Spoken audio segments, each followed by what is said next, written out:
pour continuer dans la série des outils que je trouve vraiment pratiques, voire indispensables, il y a les scotch double face.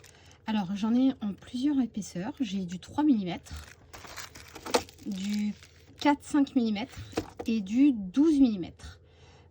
Ils me servent en fonction des pièces que j'ai besoin d'assembler pour une couture où les pièces ne bougent pas. Et où selon la marge de couture que j'ai besoin d'appliquer, je n'ai pas de problème avec le fait que mes aiguilles passeraient à travers de la colle et donc resteraient coincées par la suite. J'espère que vous excuserez mes mains pas super manucurées, mais ça c'est la vraie vie en fait des couturières et des mamans qui font des gâteaux avec du colorant vert pour leur bébé.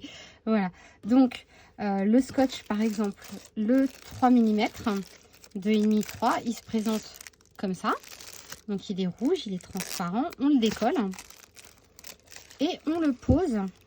Hop, mon petit bout de tissu évidemment à tourner, hop là, on le pose je vais y arriver, hein, le long de la couture qu'on a besoin de faire suivre à notre élément. On coupe, on enlève, c'est souvent la partie la plus pénible comme avec tout scotch, la partie autocollant.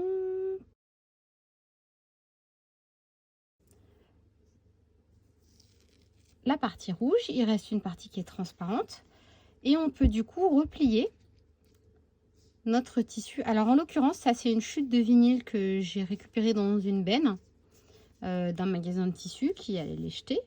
Hop. Et voilà. Et du coup, quand je vais vouloir surpiquer cette partie-là, et ben, ce sera beaucoup plus facile parce que ça ne bougera pas.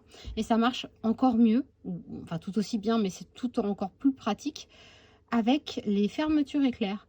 Quand on veut caler une fermeture éclair au milieu d'une zone bien centrée, il n'y a rien de mieux que le scotch double face. Donc je vais faire pareil de l'autre côté, ici. Et après, je vais pouvoir surpiquer avec, en l'occurrence, mon fil argenté. Donc celui-là, il est hyper fin et il est hyper pratique justement pour faire ce genre de petites pièces. Quand on a des plus grosses pièces avec des plus grosses marge de couture, on peut utiliser des plus gros.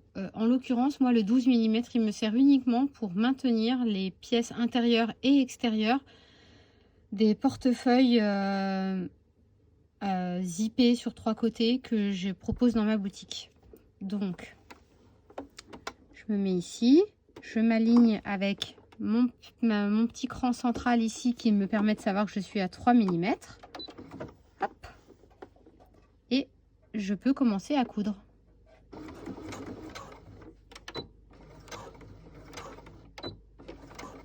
Voilà.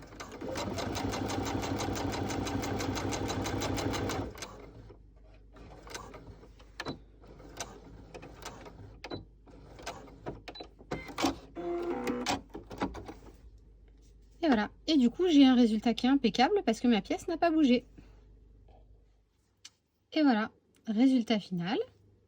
Hop.